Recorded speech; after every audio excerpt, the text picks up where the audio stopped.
لامپو میزنی؟ این لامپ برای چی میزنی؟ همین الان گفتم با موهای من شوخی نکن. تو این همه با دماغ من شوخی کردی؟ من چیزی گفتم؟ اون که شوخی نمی‌کردیم که واقعا میگفتیم.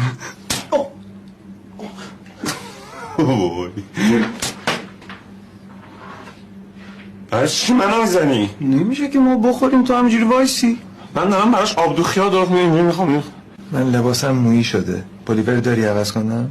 با تو کمد کشو رو واکن پلیوره. راه نباشه. پلیور راه نباشه پلیوره؟ ببخش من مگه چمه؟ یه بار خودتو تو آینه نگاه کن میفهم. بیا این آینه نگاه کن خود. چرا میزنی؟ با کلت شوخی نکن. بابا من گفتم من خودم میتونم شوخی کنم. منو برای چی دادی؟ چطور ما بخوریم تو نخوری؟